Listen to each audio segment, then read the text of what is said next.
Hello, hello. Good evening, everyone. Welcome to the Artist Blueprint. My name is John Henry Soto, and as always, I'm here with George Batista, and we have a really good show today. We're very excited, and this is something that George and I are passionate about music. It's our first love, and it'll be our last love.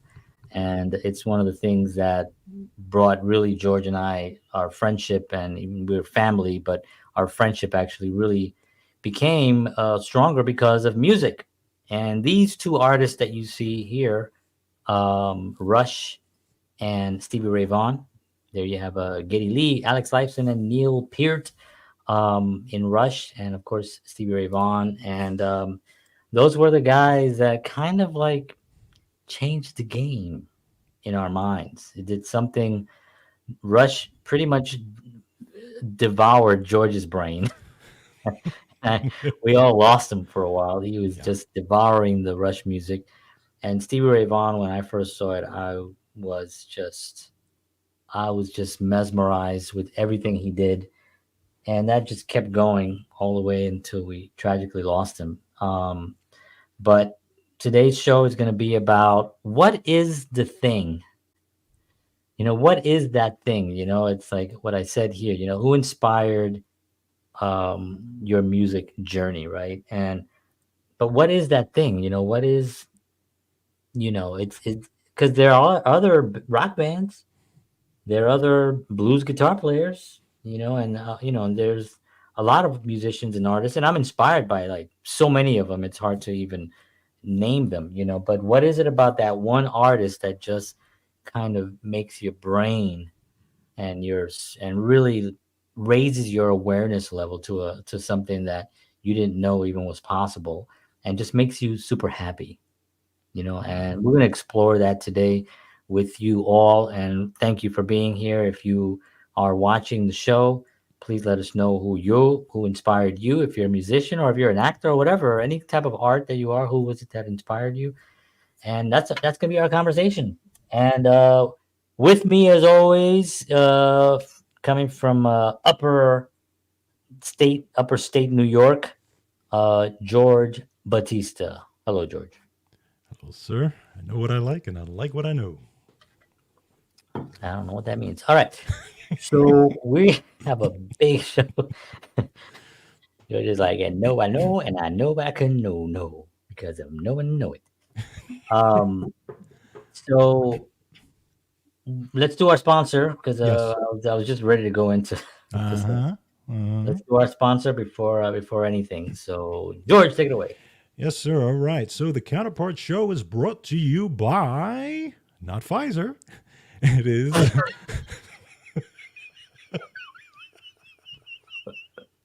Sorry, I just had to throw that in there. It's brought to you. The opposite. Yeah, it's brought, the opposite of Pfizer is brought to you by Wellness Resources, a family owned and operated nutritional supplement company providing the highest quality clinically formulated supplements since 1985. Find out why they are my favorite supplement company, and they are the favorite supplement company of many people around the world. You can check them out at myvitaminresource.com. If you enter the promo code Artist Blueprint because you are listeners and viewers of ours, you will get free shipping on your order. Don't forget that. It's Artist Blueprint at checkout. And on top of that, don't forget their monthly specials. Every month they have a great special. This month is Heart Health Month. So, of course, they have 25% off their cardiovascular supplements, amazing supplements to keep your heart nice and healthy and pumping and blood flowing through it. So yeah, great supplements. I highly recommend them. So check them out. It's wellness resources at myvitaminresource.com. Punto com. Yep. And no side effects. No Ah, side effects. Well, there is one side effect. You'll actually the feel really hand good. growing out of my head. No. Yeah. You'll feel really good and Yes. creative and have a lot of energy. So if you're totally against that, then do not. try these supplements. But if you are for that, then that is what this is the company to get your stuff from. Agreed. All right, so George and I are musicians, as some of you might know. If your first time here watching the show, welcome. And George and I are cousins. We grew up together. We played in a band together called Glass of No, KNOW, Knowledge. And we were sort of kind of introspective band, right? Um, had a lot to do with some not really political stuff, but it had to do with worldly things, and we had Right. a really great time doing that. And but we were more obsessed with playing than with anything else. We just loved the we loved music, we loved playing, we loved artists that were doing something that and we found music that you generally would not find in the Bronx. That's right. Especially where we grew up. I was listening to, I mean, I remember listening to BB King at the Regal on a cassette, Wow. when I was a teenager, and I got it, from one of those Columbia House, 11 for a penny. I remember ordering, and I was like, well, I'll pay them back. And then after a while they start sending you tapes for like $20 a tape. You're like, oh, I didn't even know, why did they send this to me. But yeah, I got from there. I got some Eric Clapton stuff. I got some um, just a lot of music that I knew existed because of K with WNEW KW. Yeah. with Scott Muni. Hmm. Um, and that was my radio station, and that's what I would listen to, classic rock. And for me, it wasn't classic rock; it was new. Yeah. I was Exactly. I was absorbing all these new artists, and for me, they were new. And Stevie Ray Vaughan was one of those guys. And I remember hearing Texas Flood, and I was like, "Wow, how is he doing that?" Because I heard BB King, and BB King is phenomenal. BB King is just well known for hitting one note, and the whole place goes. That's another level of power, right? Yeah. Um, and Clapton and those guys and Santana, who I also was a big fanatic about as well. But there was something that Stevie was doing that was just this uniquely one package spiritual connection of a thing where there wasn't the man and the guitar, it was just the thing Yeah. that projected that. You know what I mean? It was Yeah. like this one entity, and that was like a really really amazing thing for me. So that was special. That was special. Folks Hi out there. Danny. Oh, Sorry, I want to say hi to Danny hi, Felt. Danny. She's a great singer and a very inspirational person here in Nashville, and does a lot of great things for artists. So Nice. Danny Felt, check her out. Awesome. Awesome. Yeah. You think, and artists out there, think about, like John said, think about those folks who have inspired you. But I always say, there's always that one that, I mean, again, we all get inspired by a bunch of folks, right? But there's always that one that Yeah, was at the top, the top of the pyramid, right? And it's funny for me, it was, well, when I was younger, okay, when I was younger, the Sugar appeal Hill of Gang. Kiss for me. Right. Kiss Okay. was Kiss was the big thing for me. And again, they were a big marketing machine and all this, but they were fun to watch, and they had that whole kind of get up and that whole thing. So It I was a spectacle. It yeah, was it was a spectacle, and I loved it. I yeah. I painted mean, my for face. kids, that was, yeah, definitely. Exactly. I painted my face. I watched their specials. I bought their albums, Kiss Alive, Kiss Alive 2. I mean, I was really into it. That's how I started banging on drums to Peter Chris's drum. So all that when I was a kid. And again, but for me, when Rush came into my life, it was the music was the first thing that just blew me away because I had never heard people play like that before ever. It Yeah, just was the first thing that progressive rock. that That, that progressive rock, but not only just progressive rock. There's progressive rock, and then there's the way they did it. and then you there's know, Rush. Yeah, no, I know. you know what I mean? Because even Yeah, I like I'm a big fan of Genesis too. I love listening to Genesis stuff, and they have some great stuff. And I've Right. actually just recently I've been trying to learn some of their more complicated stuff on drums. But they're not Rush. The way Rush did it is just another level.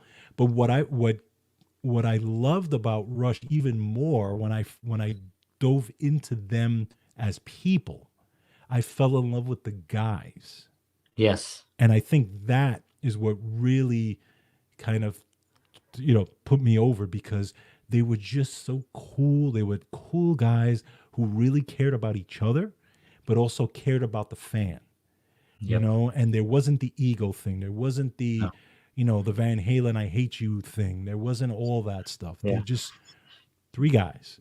Yeah. With Rush, I always felt, and I mean, I've never met them. I haven't met, or at least Alex and Getty. I still love, still time. I still can meet them. I would love to meet them someday. Um, but it was always when they were on stage, you always got the feeling that they were exactly how they are in real life Right.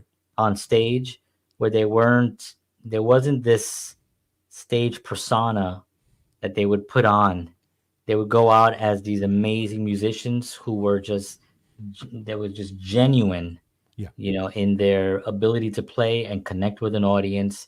Their musicianship was better than no one. I mean, they were just such a tight group. They had the elements, and this is something that we've talked about in past shows. The perfect storm of a band, where Right. you have all the elements, the Led Zeppelin, Stones. It's just the Beatles. It was just this kind of like a perfect storm of everything that they held filled what was needed in that piece. Yes. And these three guys managed to put together, in my opinion, one of the most incredible bodies of work as far as um, technicality of the music, the spiritualness of music. A lot of people, because Rush it's a Rush, it's a heavy metal rock band, Hmm. but when you listen to Neil's lyrics, this guy was a philosopher and a Yeah. half. I mean, this guy was studying life. He was pouring life into his lyrics, and I just I, I I remember early on listening to it and not even knowing what he was talking about. Right. It wasn't until later that you start kind of growing and start realizing what certain things mean, Hmm. metaphors and things like that. And it's just inspiring, man. Agreed. Agreed. So, and the other thing, and kind of going back to talking about Stevie Ray a little bit. I remember when you introduced me to Stevie Ray, Well, you and I actually saw that together. the Macambo thing. Yeah, because I had been hearing Stevie Ray Vaughan on radio, and of course I had some of the music, but I never actually saw him because remember this was pre YouTube, Yeah. and this was that there was no we didn't have I didn't have money to go to a concert if he was in town, Right. and I'll tell you a story about someone I met over the weekend, but I didn't have money for that, and so for me it was just if he showed up somewhere on TV, I would see him on TV and maybe on MTV a music video. Right. You get glimpse of him at the Billy not Billy, David Bowie video. Let's Dance, and there's glimpses of him in it because he played on that. And matter of fact, Bowie wanted him to tour with him, and he did some shows, but he didn't want to go on a tour because he wanted to kind of, as he says, I want to do my own thing. Right. And so there was a video store and it was at near George's house called at Castle Video Video Castle. Video Castle. I'm dyslexic. Video Castle, and we went there, and sure enough, I was like, oh, I was like, this is that guitar player. I was like, Stevie Ray Vaughan. I was like, I'm still kind of like have no idea that what I'm holding in my hand. You know what I mean? I'm just a guitar player, and I like guitars, and he's great, and I want to hear something. I remember we put it into your VCR. It was at George's house on Chatterton in the Bronx, and I was literally like, both of us were like, like we didn't understand how what he was doing. I really honestly did not know what he was doing. Yeah. I couldn't figure out how his hand was gliding over the strings, but hitting everything single notes and doing this weird gliding thing. I just couldn't figure it out. Then the twirl, and then he played behind his Behind his neck, and then neck. behind his Yeah. back, Yeah. and I was it was literally the closest thing to a religious experience that you can have musically that I've had was watching El Mocambo for the first time, and then since then I've watched it literally hundreds and hundreds of times. I've watched it, and I own it on actually they put it on CD a few years after he passed with some other things that I have and bootlegs. I would literally go downtown to Manhattan. There was a store, it was a record store. There was a record store in Manhattan. Now, this wasn't just a record store. This was like a real record store. Hmm. You couldn't go in there to buy, Bruce Springsteen's new album. You know what I mean? It wasn't like that. I mean, they probably had it somewhere, but that's not it. You go in there to find like hard to find vinyl and bootleg copies of stuff, Yes. Yes. either That's right. CD or cassette. Mainly CDs because CDs were still fairly new in the early 90s, I guess, Hmm. around there. So I went and I still own some very, very, very bootleg, not great sounding, but it's him and it sounds pretty decent actually, considering, it was probably recorded from, I don't know how they got it, but um, that was really one of the turning points for me was not just hearing the studio versions, but hearing him consistently live in other Hmm. places, seeing what he was doing at just different shows Right. and just incredible time that and then everything just changed for me at that point. Isn't it amazing though how those experiences, like there's you could take it two ways, right? You could, someone can look at those musicians and those artists or whatever and say, I want to be a famous artist, musician, and have that lifestyle. Or you could say, I want to be a great musician like that guy. Yeah, Okay. And I think you and I, that's where we always were, yeah. right? I just wanted to get good. Yes, I wanted to play like Neil. I wanted to play, and I I was more obsessed with getting good Yeah, that I didn't worry about the rock star stuff. I didn't no, worry about playing on this. I wanted to just get good, and I no, wanted to, somebody to be able, who was playing with me in a group to say, "Wow, that guy can play time. yeah, He can play some nice fills. He can." That's yeah, where I wanted to get. yeah. Same. Yeah. Yeah, it's definitely the same thing. And playing is like flying, right? We've talked about this before. When you're in that zone and you're playing, you don't even realize you're playing sometimes anymore. Yeah. You're just so in the zone and you're flying, and I wanted to explore that feeling more than anything, because that meant that you were so comfortable with what you were playing that you didn't need the body, and then you're Yeah. now operating as a spirit Yep. and you're just controlling it spiritually, and it's no like there was no effort, Right. like you see musicians when you put too much, I can't get this chord, the frustration then becomes, then you're not really spiritual anymore. You're not taking it as a spiritual being communicating an art form. You're taking it as a physical body and trying to get your fingers to and you're Hmm. focusing on just the body, Right. Right. and Rush and for me, Rush, Stevie Ray, and Stevie Ray Vaughan were both these bands that just operated that way. You watch Geddy Lee playing bass. I mean, do you even notice he's playing bass? Yeah. No. But then you hear it and you hear like the most complicated runs. Yes. Yes. Same thing with Alex. And Alex's Hmm. guitar playing is like amazing. I know people Yeah. always say, "Well, he doesn't get enough credit." Now he gets credit. Yeah. He gets credit. You know what I Yeah. mean? People know he's in the Rock and Roll Hall of Fame. You know what I That's mean? right. He gets credit. You know what I mean? They all get credit. But I can understand because his playing was not to his playing. It wasn't just for him. He Yes. played for Rush. For the So group. Exactly. he played to the song. And And that see, to me was the most exciting thing. that's what really separates them in my eyes from so many other groups, because literally it was three pieces that fit perfectly, that created one thing. But if you take a piece out, you can't just replace that piece. Yeah, you can't have another Nothing else would guitar player fit. Yeah, they or a bass each player. one specifically complemented the other, Yeah. and it was in a specific way. And the funny thing is, people, again, if people know anything about Rush, Neil Peart wasn't the first drummer, right? There was a drummer before him, Right. and this guy decided to leave, and it just wasn't for him or whatever. They had some conflict or whatever. But when Neil came in and played for Geddy and Alex, and then they sat with him and they spoke with him and Yeah. had a conversation, they immediately knew this was the guy. Yeah. Just Yeah. it Yeah. just clicked. Getty tells the story because he's been on a book tour Yeah. recently, and he tells the story a few times. I've heard him I've watched all the interviews wherever I catch it on YouTube.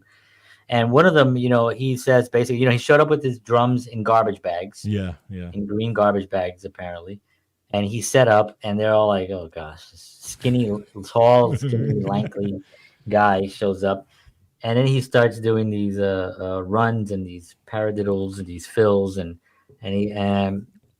Getty was like, already he's the guy, Yeah. but Alex was sort of like, we promised the Right. other guys that we were going to listen to. You can't. He was kind of like giving Getty the evil eye, because he was like, no, we have to listen to everybody.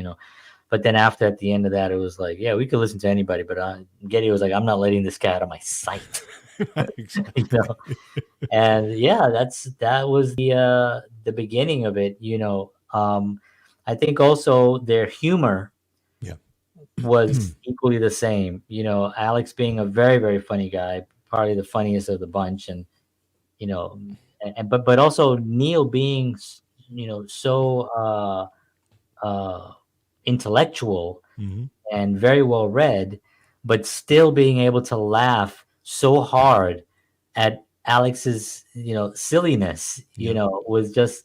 And then, Getty is somewhere in between. He's intellectual. He's also silly. Yep. He's also a philosopher in his own right, when you hear him speaking.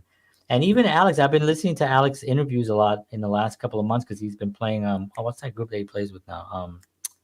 Oh, They just put a new album out. yeah. I forgot the. Yeah, it's really good stuff. It's Mhm. very Enya Yeah. kind Hmm. of stuff. But he's been on some interviews and stuff, and he's been talking about how um, the band's experience and what he's going through, and he's also has his own.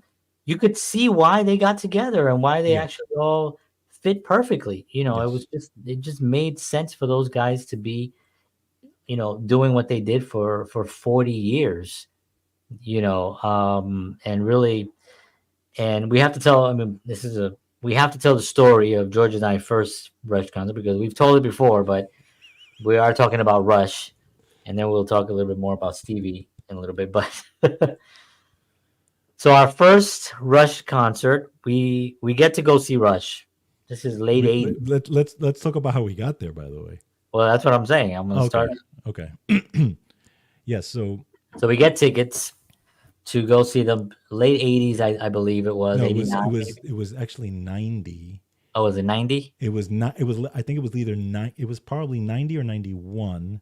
It was Really, that late? yeah. It was the Roll the Bones tour. Yeah, I know it was the Rolling the Bones tour. I know Mr. Big opened for them Yes, correct. at Jones Beach, Jones Beach. and so we we get our tickets. George had 3 tickets, right? And we That's were right. trying to find somebody. If somebody didn't want to come, or something happened. We Yeah, it had an was my extra ex ticket. girlfriend at the time who, last minute, said no. Yeah, yeah.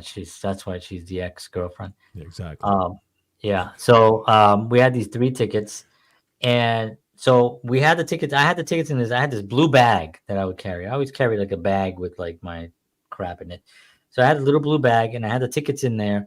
So we get there. We George had this orange Chevette car That was my first that car. had that had that had a lawnmower engine in it, and it had a hole in the So front seat yeah, where so I sat in the passenger side front. the floor of the passenger side had rust, because remember, this is I bought this car I think for $500 off of a family member, And I mean, this car had rust all over. It was really in bad shape, and it had, you're broke. I'm a broke college student, at the time. So it had the floor of the passenger side had rusted through, so there was a hole, So if you could and look down, you just see the road, right, it was like the basically. Flintstones, So Yeah. the heat would come up through the. The heat from the engine would come up through there. So I had to sit there, I was, and of course, I'm also not a big guy. I could fall through right through there. I was like nervous about that. So I would have to put my feet on the dashboard. This is how we had to drive all the way to where's Connecticut? No, it's not No, no, it Connecticut. was Jones Beach, Long Jones, Island. Jones Beach, Long Island. So we had to with my feet up on the dashboard basically the whole way because the heat was coming up so it was so freaking hot And no that it GPS literally back then. would It burn. was it was all maps. Oh yeah, yeah. We also another thing. We had no GPS. It was sort of like, yeah, I think you got to take. Yeah, I'm looking at the it was like, map oh, the while I'm. sign. Yeah, yeah, yeah. There was their signs. I don't know if people even know their signs anymore. But yeah. So we get to after an hour and something drive up to Long Island.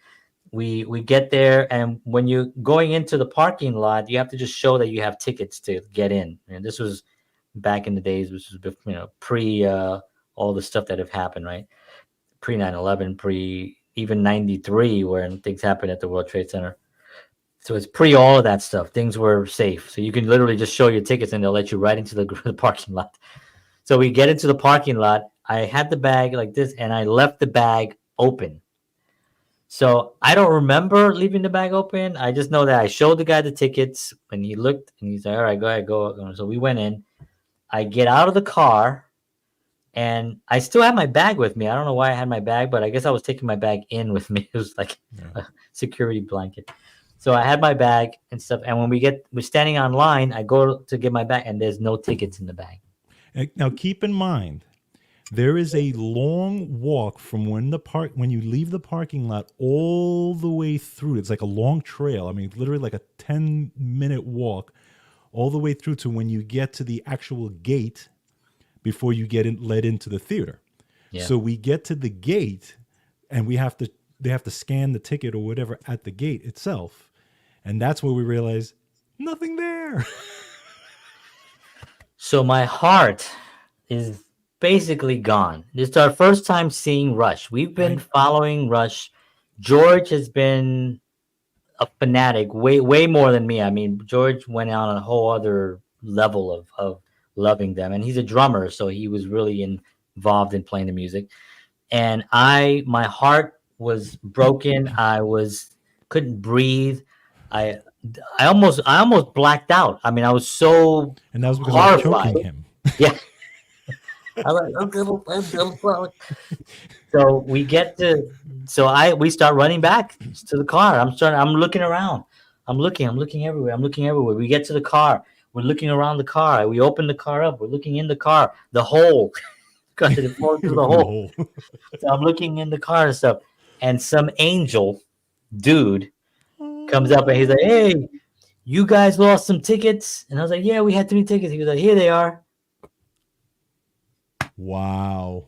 Did we give him one because we only needed two? No, no, No, he I didn't didn't. need it. He didn't need it, right? I was like, "Oh, I Mm-mm. think I offered it." I was like, "Yeah, Yeah, we I we think we have yes, an extra yes. one. I don't know if you guys want it." And he was like, "No, we're good, man. We're good, man." I was like, "All right, thank you."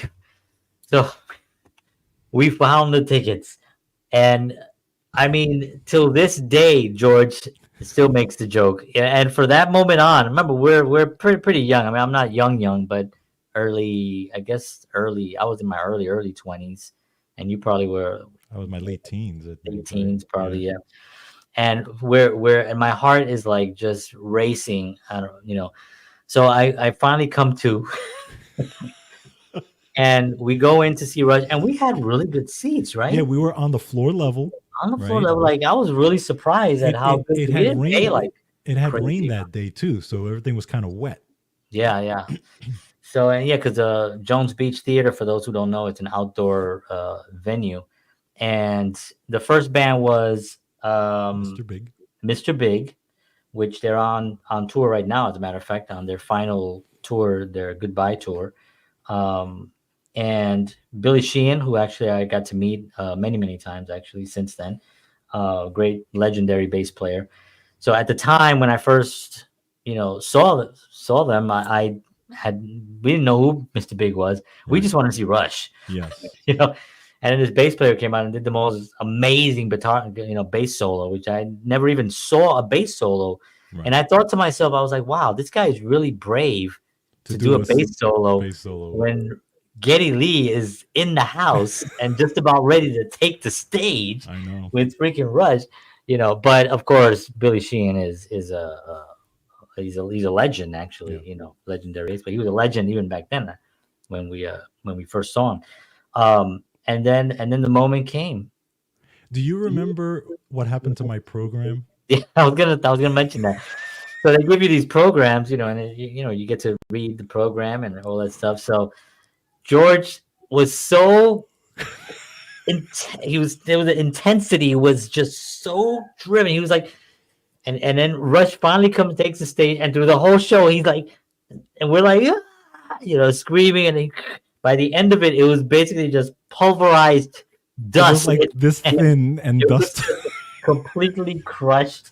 It was so hilarious. But it was one of the most amazing experiences. I We mean, we didn't. left there literally Nobody sat. No, feeling everybody was ill. up. Everybody Yeah, just. and everybody was standing. Yeah, there was Yeah. no matter of fact. Most Rush shows, there's really no Yeah. People much. sitting. Yeah. People don't Who stand because sits? they're And so who's into it. gonna Yeah. sit at a Rush show? I mean, if That's you what I sit at a Rush, learned in our first one. Exactly.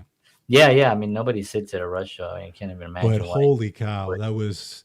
And It I was mean, life changing. it was life changing. And if you think about it, it was amazing that we got there. It was amazing that it was just amazing the whole day, and Yeah, how we got those tickets back yeah, because think about this. Think about if it was 10 minutes later and the guy had walked yeah. and we pass him, Well, he doesn't know. and I will say something also about Rush fans. Rush fans are different. I know people are gonna say, if we were, I don't want to name any other bands, but if we were out to see some other band, maybe there's a lot of them that I can name that I won't name just out of respect to the band members, but they're bands that are different. But Rush fans are committed, they're loyal, they're just super nice people, mostly Yes, males from age of, at that point, age, 18 to maybe, 40, 45 at that age, at that time. Now it's from like, because there's still a lot of young people listening to Rush true. today. So, till now there's 70 and 75-year-olds going to see Rush, or towards the end of their run. Um, but the fans are really loyal. They're really, really loyal. And so the fact that we got our tickets back was more likely that it would have happened at a Rush concert had we been True. some other concert with fans that are a little bit different. Not to make fun of any, I don't, and it's not even making fun. It's actually stating a fact that Rush fans are extremely loyal. Yeah. This is why you had a band that for 40 years would fill up a stadium, Yeah. but you never heard them barely on the radio except for their classics, Tom Sawyer and Spirit of Radio and um, what's the other one? Owners of a Lonely Heart. No, that's yes. No, Black dog. but communication breakdown. Um, well, funny. We named two Led Zeppelin songs, but when they first came out with Working Man, that played in Chicago, was a big thing.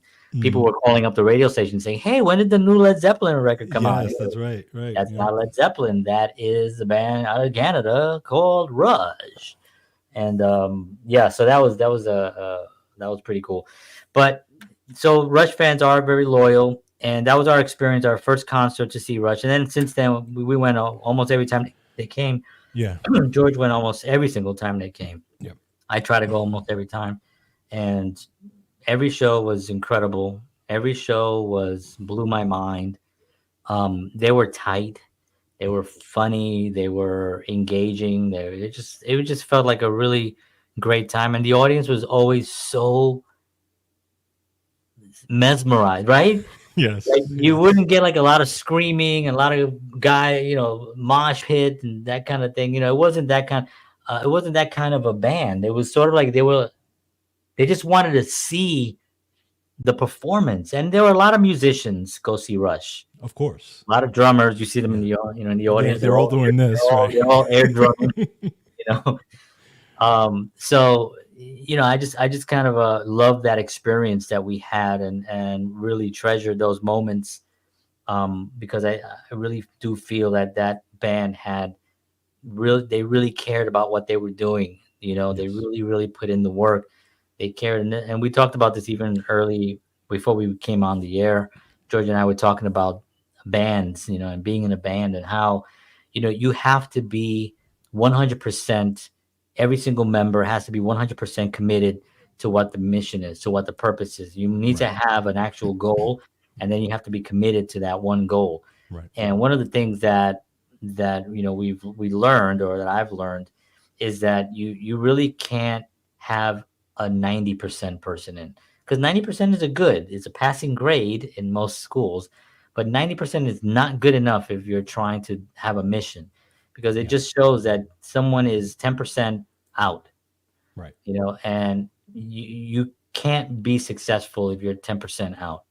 You have to be all 100% in, and it has to be a unit. And we talked about the group, right? The the perfect storm, right? The Rush and the the Beatles. I don't know if we talked about this on the show, or off the show, but George and I kind of we talk like this all day. The show before the show. Show before. But the Beatles, Perfect Storm, Yes. everyone Yes. contributed exactly what was needed for that Right. recipe. Led Zeppelin, exactly. The Stones, exactly. It was like that kind of thing. Um, and I think that's something that you can see. The Who, I'll have to say the Who, because those guys were super committed to the mission early on. Even though Pete Townsend was the mastermind behind everything, he wrote everything. Right. Roger Daltrey just projected it. He Right. sang everything, but it was Pete that really put everything together. But he needed Roger. Right. You know Correct. what I mean? He needed Roger. He needed Moon. It was like those guys just really gelled into something that was incredibly different, unique. So One, that's important. yeah, one thing that Rush never fell into, which a lot of other bands do fall into, and it's not necessarily a band thing. Sometimes it's just a musician thing. Is where the one of the members says it could be the lead singer, or say, it happens now more than before, but it's like, I need to go on my own. I I introduced. can't be doing this anymore. Or maybe they'll do their solo thing, and then eventually it's like, Yeah, like Rush, even like when Rush had hiatus, yeah, Geddy Lee did his own little, he did his album, Alex Lifeson did an album, there was but always. then, yeah, but then it was like, okay, let's get back to work Yeah, on yeah, what Rush is. I mean, they could till this day, they could have still been, if Neil Peart hadn't passed away, they would have still been playing, and they would have still been Rush.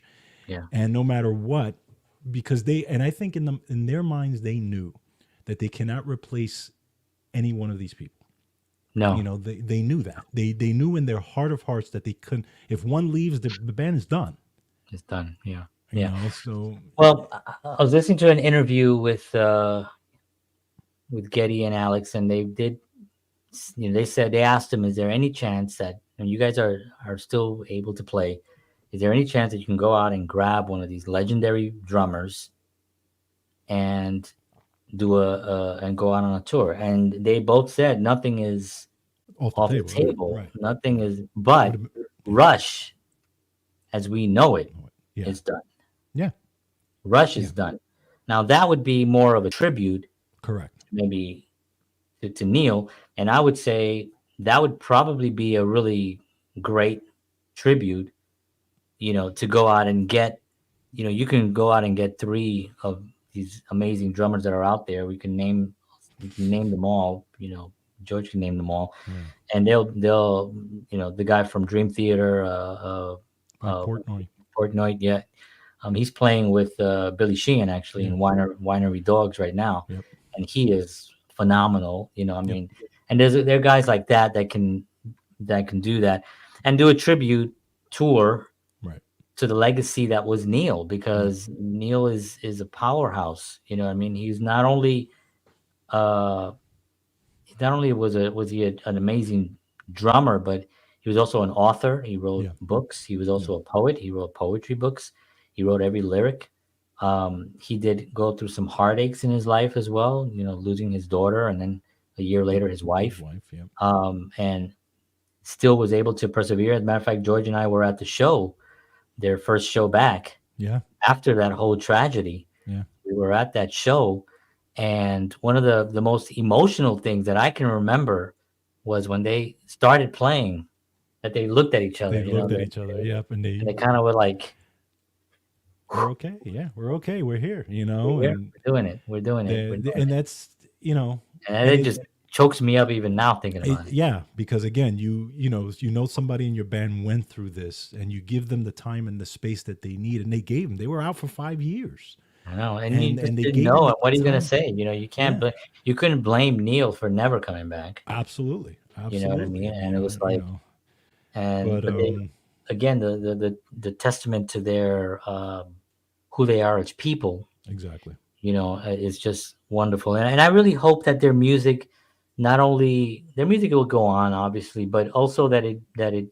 picks up another form, like either in a musical or a concept show of some type of video or something, because 2112 in itself is an epic story. Yes. I mean, you can have a whole series based around just that album alone. And every single album really has it just flows so well that can be Yeah. really it can become a show, really. Agreed. And that'd be epic. Agree. That'd be epic. Agree. I want to kind of pivot to Stevie Ray for a second, because again, talking about how we watched Stevie Ray together, and I to in and again, it's interesting how John and I, because John likes drummers. John, even though he's a amazing guitar player, but I love he loves drummers. to watch drummers I play. love drummers. I watch them And on I go on and YouTube, and I and send I'm you a drummers, right? right, exactly. And I'm a drummer, but yet I'm fascinated. I learned how to play. John taught me my first chords on guitar, and I kind of took it from there and started to play. I learned bar chords. I learned a lot of stuff where I can play, decent rhythm guitar here and there, but I love playing guitar. It's one of my favorite things to do, and it's just a great thing to be able to play a song to relieve stress and all this. But I love to watch guitar players as well. So it's interesting how we have that thing. Yeah, it is But true. You're right. Stevie Ray, I still haven't seen it in my, and John sees more guitar players than I do, but the combination of rhythm, of how of being melodic and speed, because you could see there are guitar players that are melodic, but they're just very melodic, right? A lot of blues players could be very melodic, and then there's the Van Halen type of speed guys that are just kind of all over the place, and hammer-ons and all this.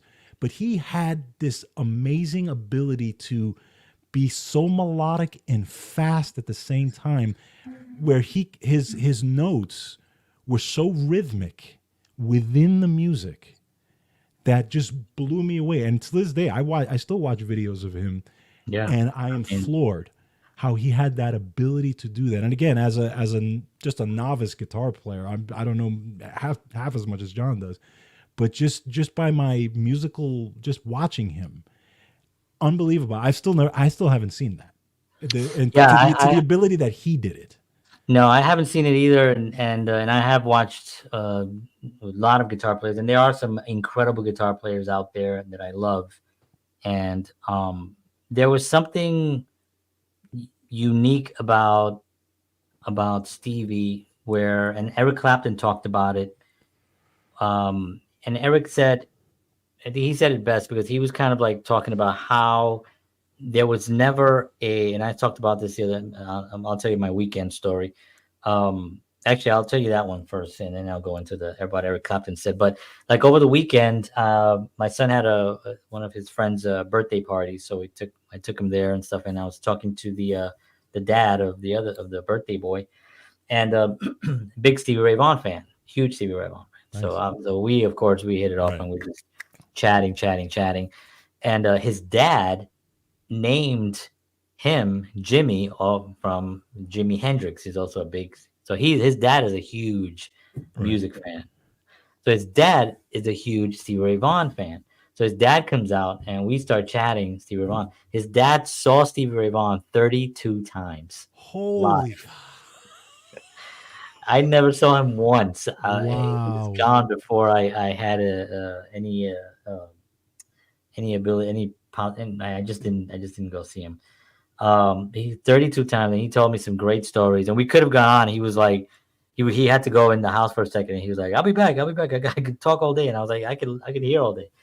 So he had some great stories. But we were talking about Stevie, and matter of fact, our late guitar player for our band, Glass of No, David and I once we were driving to wherever we were driving to a gig or to a rehearsal, and we start saying like, who's your favorite artist of all time? Like, who's our, and we both, and we're both kind of like favorite artists. He goes, yeah, not a band, not a, just like artist, Right. overall artist, Right. like just, and we both were like Stevie Ray Vaughan. And he said to me, I was like, really? He was like, no. And he was like, yeah, Stevie. I was like, are you serious? He was, yeah. And so we were like, we totally understood that there was this other element of this unique ability to be one with the instrument, as corny and cheesy as that sounds. He never, and what Eric Clapton said was that he never saw Stevie go into a solo, like be Yeah. here and then now, okay, here comes the solo, Yeah. now Yeah. I'm in. Yeah. Right. Where Clapton says, I got to think, I have to go, I'm Yeah. playing my chords, and now here comes the solo, now I have to think and I'm going into my solo. Yeah. That was never a thing for Stevie. Stevie was always in the thing, and it was like the solo would just come when the solo, it everything was just this one unit of a musician. And I still to this day say, and I've been saying this for since then, that he to me was that complete Yeah. artist, Yeah. where he had the ability to make the instrument. He had great vocals too. Yes. I don't think Mm-hmm. people talk about his vocals as much, but he had great vocal. I mean, Mm-hmm. strong vocals, and he was able to complement his voice melodically with the guitar, Right. and also single. I mean, I don't want to get into technical stuff, but he also played really heavy strings, Yeah. like very heavy strings, and his guitar was actually a sort of it had a body. The body was a standard Strat, it was like a 57, I think. But then the neck, he had the neck replaced to a 62, and a Wow. 62 is a little thicker neck. And then he had the coils on his pickups completely rewounded for him. So his instrument was basically, he called it the number one. His number one was basic, and you can buy, pretty much a close replica now. I saw one the other day somewhere for like, I think it was like $54,000 or something. It's a replica, but Yeah. it's an exact replica of what he has and stuff, or what he had. And so his guitar was very unique. It wasn't like you could play it either. It wasn't like I could pick up his guitar and play it, because the strings were really heavy. Mm-hmm. He dug in there. I mean, he would bend a string two notes up, and he was playing like thick, like 13s and stuff like that, which are heavy, like BB King and stuff, is famous for saying, telling, I can't remember who he told, but he told another young guitar player, or maybe it was Buddy Guy, one of those guys, was saying, he uses light strings, and the guy said, well, don't you have to use heavy strings? He goes, no, why work so hard? It's like, Right. Right. and so they use light strings. By light, we mean like a really light gauge is like eights. Like an eight Mm-hmm. is like the E string is an eight, Right. 8 or 9. Like I use nines. Mm-hmm. Nines are good. I've used a 10 before. Tens are good also, but I like nines and stuff. I haven't really tried eights as much, but I do like nines. So he was at 13, Wow. and then he had it. He was tuned. Now he was tuned half a step down. Okay. He was tuned half a step down, like Hendrix was, Right. and so was Van Halen. Hmm. So like if you, that's why a lot of people, if you hear Stevie Ray Vaughan song on the radio and you pick up your guitar thinking you're gonna play with it and you're tuned in standard, you're not gonna be able to play with it, Correct. and that kind of gets people frustrated a little bit. Yes. But they tune half a step down. Yeah. So so the fact that he did tune half a step down made the strings a little bit more bearable. Hmm. Even though they were 13s, it was still easier for him to dig into them and stuff. But he had this unique ability to be full connected with those notes, with those strings, and no matter where his hand was coming from, whether it was whatever that one note he was hitting, I don't he was understand hitting it. how. Yeah, Yeah. yeah. And as the years gone on, not that that I'm nowhere near what he was doing, but I get it now, and I spent decades literally trying to do that. And there are moments where when I'm playing, is now that I'm playing more consistently with the band, I can get into a place where I can feel what that feels like, what that must have felt like. Now he was just constantly, that was his world where he lived in, Yeah. right? He lived in that upper aesthetic wavelength that we talk about on the show sometimes, and it's just upper level of beauty and creativity and peace and spirituality. He lived in that realm all the time when he was playing. There was never this thing like, I gotta get up there, I gotta go. I never heard anyone say he didn't sound good. No, I know exactly. I mean, Exactly. think about that. There are a lot of guitar players. I mean, you and I have saw. You and I saw once Eric Clapton make Yes. a mistake on stage Yes. live. Well, we were Hmm. there at the Yeah. Garden, Yep. and he kind of just laughed. Yep. He's Eric Clapton. He can do whatever he wants. And what I mean. But we were like, human. What I mean. But I Yeah. never saw a bad performance, or I never heard of a bad performance. I never saw a video. I never heard any live stuff. The album Alive Alive, which people Alive Alive, people actually say that was not a great recording. Hmm. It was, and I kind of agree with some of the. I think the recording methods were not fantastic. It's not one of my favorites, but the playing was still phenomenal. What I Yes. mean, the playing was Yes. still great. He did one at Carnegie Hall where he was live, amazing show. Hmm. And of course one of his last Austin City Limits, Austin City Limits. Yeah. That's where that. he really just shined. And Yeah. when we watch El Mocambo originally, he was still on drugs. Yeah. He was heavy. He was a heavy drug case. And he cleaned up for the album In Step. Right. And in the album, there's a lot of, actually, the song Crossroads is about that, Right. Tightrope. These songs are all about that kind of the house is a rockin', those kind of Hmm. songs are a clean person now. He's Yeah. kind of coming out of this dark phase and stuff. But the Macambo was at the height. He was really, really messed up on drugs. He played incredible, like I said before. Like I've never seen anything like it.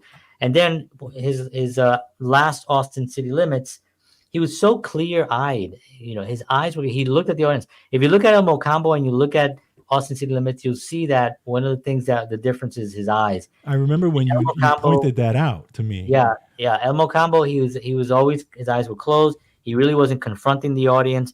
Again, he's the spirit is taken over. He's kind of just playing what he's just in that zone. Like I said before, he's at a level that just people just don't normally live there. You know what I mean? It's Hmm. just he was just consistently there. So it didn't matter what he was putting in his body.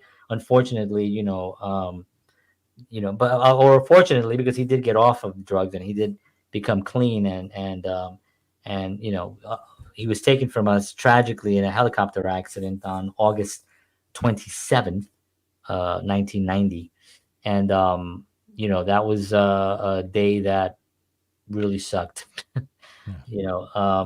He what was I gonna say? Oh yeah, so and then in Austin City Limits, he's looking at the audience. Yeah. He's Yep. smiling. Hmm. He's making kind of like jokes and stuff. Like at one point, he kind of stops and he goes, and everybody just laughs and stuff because he's just like right between songs and stuff. He played. But now, if anybody wants to hear him soar in a way that you're just amazing, go to YouTube, go to the Austin City Limits, Stevie Ray Vaughan, and the song is Tightrope. Mm. Go to Tightrope and go to the second solo. The second solo on that is at a level Yeah. that is beautifully crafted. It's melodic. There's speed there. Speed is not a thing. You know what I mean? Speed is fine. I feel like after Van Halen, because Van Halen was uh changed the game for guitar as well. He Van Halen did something that no one else was doing, and he made the instrument. Remember, Van Halen also didn't have any pedals. Right. He didn't Yeah. have any. He had a guitar and he had an amp, and he had the amp everything tuned in a place that nobody could even play it. Right. His guitar. He did something that was uniquely him. You know what I mean? Um, Stevie, on the other hand, did something where he combined this melodic ability to play with speed, because he can play as fast as anybody, with finesse. Correct. Finesse, Correct. and of course Van Halen missed a finesse too. You know what I mean? Not to, but it's two different types of styles anyway. So it's Yeah, not. because when I say speed, yeah, and I just want to, because just you know, and again, it's not speed for the sake of speed. Mhm. Okay, I mean speed with it. I call it, and I guess it's just the way I look at it. Like there's a melodic, it's like melodic speed. I guess I can call it. There's a melody within it. If Yeah, you're playing that, it's a beautiful, but it's melodic, but it's fast yeah. within the bar, right? But it's so melodic, and I don't see a lot of guys playing that way. I mean, again, there's No, great guitar players out there. they're great There's guitar amazing, players. but not with the finesse Yeah, that, like you, and I think that you put it perfectly. The finesse that he did it in is yeah. is just Yeah, what he separates it. combined all those elements, Yeah, because there's guys. I mean, I'm in Nashville, right? So I mean, there's guitar players here that are just unbelievable. I right, mean, I'll go somewhere and I'll be at a bar. I went over the weekend. I went over to Papa Turney's, which is a little barbecue joint right by about 2 minutes from my house here, by the water. So I go there every right. once in a while to get a dinner, and I just went in by myself just to see freaking kid up there, playing guitar. Amazing. Very, very, very good guitar player. You know what I mean? So we have tremendous guitar players here. Yeah, You know, again, there's a full package of something, yeah, that, when people say he's got it, yes, yeah, well, Stevie was born with it, yes. He was. and a lot of other people, they study it Right. and they do get it, Hmm. but he was sort of like it. He No, no, you're right. was He was it. absolutely gifted. That part, when Yeah. the way he was able to access that, Yeah. just completely. Again, it's like those young people who play amazing things. They're just completely gifted. They have it, right. That light just shines, and boom, they can do it, and they can Yeah. do it effortlessly, Yeah. right. I've always said, if you can do something effortlessly and you don't really have to practice, and you could Yeah. just somehow do it, Yeah. you have that. You were born with that. That's a gift, and if you are able to harness that and build off of that, you can do Mhm. amazing things. Yeah. I also want to validate also his brother Jimmy Yes. Vaughan, who was in the Thunderbirds, the Fabulous Thunderbirds, and a great band also, and a great guitar player himself. Yeah. But I also want to validate him because he's really kept his brother's legacy alive Hmm. by putting out new music, by doing tributes to him, Right. albums, and really just understanding that his little brother was something else. Yeah. No. Absolutely. And And he knew and it. also, There was never any jealousy. right. Matter of fact, they have an album that they did together. Yes, that's It right. was called Family something. I can't Yeah. remember what it's called. Dang. Brothers or Family. I can't remember, Yeah. but there was a song in there called TikTok, which is a really great song. The whole album is really really fun. It's two brothers, just the love of music and just doing it, and so when I just want to mention Jimmy because that it takes a lot to be the older brother, but then see your little brother, Yeah. Yeah. excel Yeah. at the instrument that you started on, Yeah. and you influenced your brother. But that the love was so big that he was like, "Go, man, go, little brother, do it, do it, do it," and that was really a great thing. So, and we still have, there's still music. I don't know what else is recorded, but from what I've heard through the grapevine, and I do follow a lot about what's going on in the Stevie camp. Hmm. And there's stuff still that there was recorded, and there's still stuff that we will get to hear. I don't know how much of it is out there, but every time something comes, or even if I'm on YouTube and stuff. We're at the top of the hour now, folks, so thank you Yeah. for hanging out. But even if I go to YouTube and I see a clip that I never saw before, Mm. yo, I get like my hair, like I'm like, even if it's just an interview. Yeah. Yeah. Even just like like when I first went on YouTube and I saw there was a sound check on video. Yeah. It was just a sound check. There's nobody in the audience. He was playing this big place, and he just walked on stage and he's doing a sound check, and he played.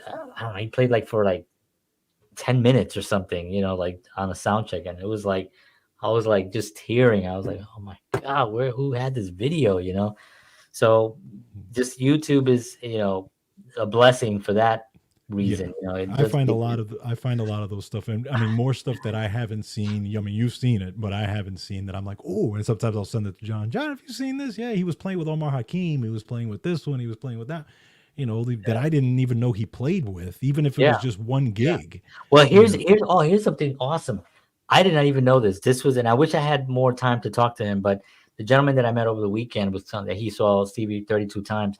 He was telling me he was at a show, and it was this big giant show. It was like I think it was Lincoln Center or something. Mm, And the person that opened for the whole show was like this big event, and it had mm, I can't remember specifically of what it was, but it was this big event, and Stevie was closing out the night. He was right. like the Right. the, the closing out. But then the person that opened the event was Benny Goodman, Really? and I said to him, "Wait, not the Benny Goodman? You mean like Benny Goodman Jr., like his son?" He's like, "No, Benny Goodman." And he was like 80 or something, and he opened the Wow. show. And so then I thought to myself, what a trivia that Stevie Ray Vaughan That's and cool. Benny Goodman actually linked in some way, where you had a guy who was hugely famous in the 30s and 40s and 50s, and on his whole career, Benny Goodman was like a legend, but then all the way up to Stevie Ray and performing on the same bill. And Wow. I was like, what? And the guy was at this show. As a matter of fact, one of my favorite CDs was recorded in Philly, and it was the CD. It was on a Cobra Records. It Mm, wasn't anything that you can buy now. So sorry, it was like sort of a boot. It wasn't really a bootleg because it was put out by Cobra Records, but right. Cobra Records I think went under, and Stevie was in a band called the Cobras for a little while. So I don't know if that came from that, but anyway, I bought this thing somewhere in Manhattan, and it was my favorite till this day, my favorite live performance of ever. So I'm telling him about the CD that I have, and he's like, I was at that show. Oh my god.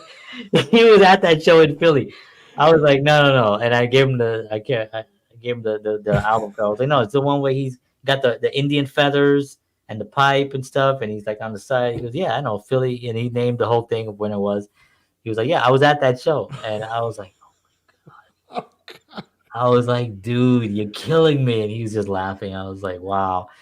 So, Yeah, and I you just know, want to. On top of that, I just want to kind of also just mention that his band, Chris Chris Layton, Layton Tommy and all Shannon, these guys, and it's Reese just Lyons. yeah, rock solid group, Yeah, because again, to play that music, that music is yeah, deceptively difficult to play. yeah, You have to live in that space for years to be able to really effectively play that yeah, type of music. and be able to You know, understand that you are you're behind. you're behind He's sort of exactly. like Jimi Hendrix in the Experience. Yes, yes. was Nolan Redding No writing. Yeah. and I can't remember the Mitch Mitchell. Mitch Mitchell. You know, those guys had to do kind of the same thing. You know, they're Yep. behind some force, Yep. and all they're doing is they're not trying to keep up. You know, Exactly. Chris Layton, you can see it in his face. He's just trying to keep up with it. It's true. You know, I mean, he's keeping up great. You know, Yeah. now don't get me Yeah. wrong, but I mean, just trying to hang tight. And Tommy Shannon was just always very chilled out bass Hmm. player, very chilled out bass player. And Reese, a legend. You know, Yeah. Reese is a legend, and now Reese is playing with Joe Bonamassa, and I saw Reese Wines live Oh, nice. with Joe Bonamassa. I was in the front row, and the show starts with Reese getting on the keyboard. He's like, dun, Yeah. dun, dun, dun, dun, dun, dun, That's dun, awesome. dun, dun, dun, Amazing. dun, and he comes out. And Joe Bonamassa, just to give him a shout out, he's a great guitar player. Hmm. Great Yes. guitar player as well. I've Absolutely. seen him. I'm a huge He was fan of Joe. playing close to here not long ago. Yeah, yeah. He's one of those guys that I respect tremendously because he's self-made. Mm. Like he didn't record companies. His company is him. Is him. Yeah. Everything comes in is him. His market is him. Everything he does is him. You know, Wow. he's got no responsibility. You know, he could do whatever he wants.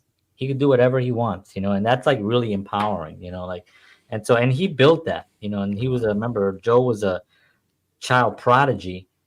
He got to open for Billy for BB King when he was 12. You know, so he's a you know he came in that stage when it was um it was him, it was Billy Joe Bonamassa. I keep saying Billy. Joe Bonamassa. It was Derek Trucks, Right. who started with the Allman Brothers when he was like 12. Right. They're the same age, both those guys. And it was John Mayer, who John Mayer kind of like hit the big time around 19, 18, 19 years old, but he had already a following Right. like in the community and stuff. But 18, 19, so he was kind of and there were these young guys, those are the guys that are gonna carry us to the next. And I like those guys because they're so committed to the legends. They Yep. know what they're representing and they bring it forward with respect. Exactly. And I love that. And those are the guys that I really follow. There's a new guy called Matteo Macuso, which I don't know Hmm. if you've seen him before, but I don't think I've seen him. he's an Italian. He's 26 years old, and he has this finger style technique that's sort of like Mark Knopfler, kind of Hmm. with his fingers, classical style. Another level of something. He's not. He's playing. He's doing. It's just a different thing. It's not. It's not. It's just a different thing. You know what I mean? The runs are as fast as like Eric Johnson Oh wow. speed, like Yeah. that on Yeah. Yeah. on crack or on what's the speed or something. Yeah. He's incredible. So and he's 26. So there's Kenny Wayne Shepherd, Kenny Wayne there's Shepherd. Johnny Lang, there these are Hmm. all young cats, that are out there. There's a kid that I met here. He goes by the name of Singa B, Hmm. and I met him at Papa Turney's. He was playing. I was like 10 people in the place. This guy is phenomenal, but he's actually now really doing really well. And he's originally from Memphis and stuff. And on Saturday, when I was at this event for Black History Month, one of the panelists mentioned Singa B. And I was like, because he says he's one of the young guys that are sort of like keeping the world, the music of the blues alive Right. with an understanding where it's coming from and Right. bringing the respect to it. He's not as young. I think he's like I think he's 30, 31 or something like that. Still a young guy. And so I went up to talk to his name is Lorenzo Washington, and I went up to talk to him, and I told him I met Singer B, and he was like, "Oh my God, you met that guy, man!" And Lorenzo is he's 81 years old. He operates the Jefferson. I could do a whole show on that, on Wow. what he's doing. As a matter of fact, I want to ask him to be on the show because he this guy is the guy. I mean, he told me things that we're gonna go off topic a little bit here, but yeah. And if you're still hanging out, thank you. I love you.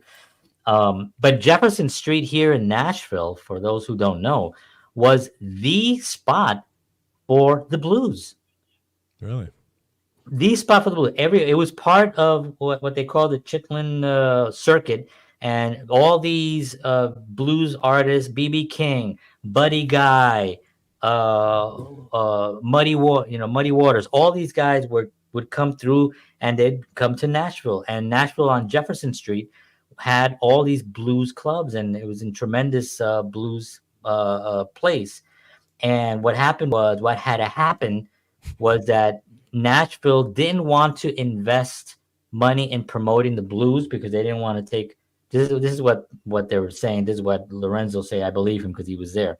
Right. But they didn't want to promote the blues because they didn't want any attention taken away from country music, Country. which Yeah, is I could see that. really part of the framework of here. Yeah.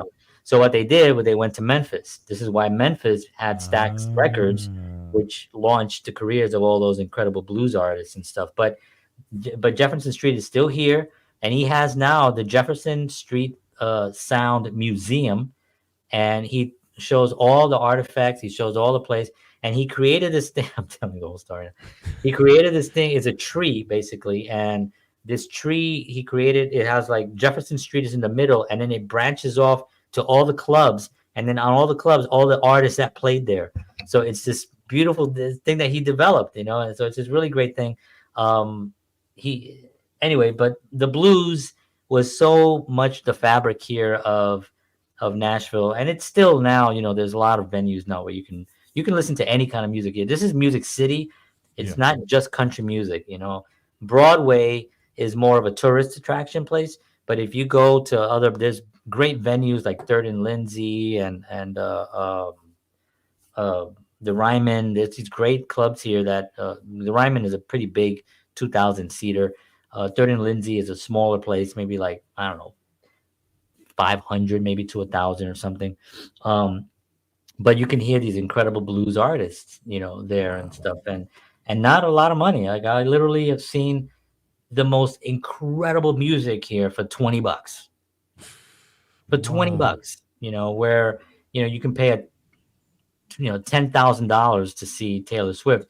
I like Taylor Swift. I'm not saying anything about Taylor Swift, but I'm saying, you know, whatever she created something incredible. Whether people like her or not, that's not my thing. I don't go around listening to all her music and stuff, but just as an entity, what she did was pretty like freaking pretty amazing. But I like to sit, and George could tell you stories when we would go to the Bottom Line, Oh New yeah. York City, and we're sitting maybe 20 feet, maybe less, maybe 15 feet away from like Dennis Chambers, Oh my God. from Dave Weckl, incredible drummer, John McLaughlin. I've seen Chuck Mangione and his band. And you see these incredible musicians just And right there. And and how they're much did right we pay? there. They're just right there They're in front of right you. there, and you're just literally seeing everything they're doing, and being blown away. And also, we paid, I think, $12 Yeah. to see Yeah. those guys. 12, Yeah. $15 maybe at the most. Yep. We would leave remember, we would You would leave the leave like Bottom sick. Line sick. We would be so fit. We were so intense that we would leave, and our throats. We weren't screaming. I don't know, No. but the intensity of what they were pulling out of us But or you know giving what was us. interesting about that is that we would go there and you would see, you would feel there's a there's the way, like, okay, I could talk about the drummers, right, especially like Weckl and Chambers, and these are some of the greatest drummers of all time that are still out there playing right now. You see them on tape as one thing, but when you're in front of them, Man, the it is just power that they project from those drums, even the musicians around them, and it's they true. could and the musicians around them were so good that these guys could stop playing, the musicians will not lose time 1 millisecond. No, But the power that they generate when they play those drums is like bam, and you understand like why they are where they are, and why they're 100%. why so many people love them, right? Yeah, yeah. And it's a whole nother level of, and then you leave, and of course John, what does he do when we after we see somebody playing that day? He looks at me, he goes, "Damn, George, you suck." He did that to me when we saw Clapton. True, I did do that, yes. we saw Clapton, and actually it was Steve Gadd was on drums at that Yes, that's point, right. and That's that right. was like another Yes. another phenomenon with Steve Gadd. That could be a whole show in itself. Oof. Steve. So, all right. Well, we've covered two of our passionate artists that we have here, Rush and Stevie Ray Vaughan. Um, it's kind of sad in a way because it almost just hit me right now that it's just not happening anymore with Yeah. these artists. Yeah. So it's kind of interesting that we have these artists that just no longer are playing. Stevie, unfortunately, is was taken from us, and Neil taken from us as well. So it's kind of interesting that those were the guys. At some point, we'll do a show with people that are alive and still playing, and then we'll we'll talk about stuff that's happening now. Yeah. New stuff. Because there is great music happening right now, Yeah. folks. I mean, Sure. don't be disappointed. Let me tell you guys something. This is a little rant here before we end off, but don't be disappointed by top 40. Don't knock top 40. A lot of people say, "Oh, I don't listen to top 40." Well, that's fine, and I can understand why. But just know that if you love music, there is some incredible music happening right now, right here while we're on this show, right this second here on this Tuesday evening at 8:16 Central. There's incredible musicians making things happen right now. And all over the world, there's incredible music, and for whatever reason, they do make a living. They do tour. If you go out you find an artist and I was just talking about Drive By Truckers, right? Yeah. A band that I found here on the artist country, alternative country rock station. And I went to go find them, and they have a huge following. Yeah. Yeah. Wilco has a huge following, stadiums, stuff, like big arenas and stuff, and they're making great music, and you don't hear them on the top 40. They don't belong on the top 40. They're too good to be on the top 40. The top 40 is what's marketed to whatever. It is what it is. Yeah, So but no, and I just yeah, just to kind of piggyback on that, you're right. There is, sometimes you have to look a little, you have to dig a little bit to yeah, find it. But there is great music out there. There's great songwriters who are writing amazing, music and stuff. And I think if you dig a little bit, you will find it. And it's interesting that we're talking about that because there was one rare clip of actually John's songwriting process that we have, and I'll show you guys. girl, I like your booty. Girl, I like your booty. So, there are amazing songwriters like Waiting for John. So just don't that. forget that, okay? That I still think that has potential. I haven't finished the second verse from Girl Like Your Booty, but well, I don't know what I was talking about there. I must have been talking You were about. actually talking about top 40. Was I? Yes. But don't knock top 40. No, because hey, once you might turn it on one day and it'll be like John Henry Soda with "Girl Like Your Booty, Girl Like Your Booty." Yeah, but there you have it, folks. We totally are appreciative of all of you. What was this here? Honey got a booty like pow pow pow. That's right, Mr. Manuel. Thank I you. love Sean. He's such a cool guy. Yeah, he's a really cool guy. So yes, thank you very much, everybody. We appreciate it. I mean, if you're still watching here and you've been here since the beginning, I don't know, man. I You think need I'm in love help. with you. Yeah, you need help. That's one thing, but also I do actually love you, and we really do appreciate you taking the time. And Sean says, "Love you too." Love you, Sean. All right, on man. So we do love you. We do appreciate you taking the time to spend with us. We know that there's a lot of distractions out there, and there's a lot of things that you can be doing. For you to spend some time with us here is truly, truly appreciated, and we really are grateful for you and for this opportunity to come to you with our show next week. Next week we have a friend of the shows who's been on now. This will be, I think, his The third, fourth time fourth. because he came Actually, yeah, you're on. right. He came Fourth on time to our because yearly to episode. our year-end show for a couple of minutes. Yeah, our Yes. anniversary show. He came on. Oba Babatunde is going to be on the show. Amazing actor. Oh, Amazing amazing performer, actor. entertainer. award-winning actor. He's also starting the new season of SWAT as well, which he's recording. He's doing a bunch of other stuff right now. It's really, really exciting to have him back on the show. So that's next Tuesday. Please tune in. We're going to have a lot of marketing on that as well. And we're excited to have Oba on the show. All right, folks. Thank you very much. Take care of yourselves. God bless. See you all next week, 7 p.m. Central, 8 p.m. Eastern Standard Time, artistblueprint.live. And until then, and as always, peace.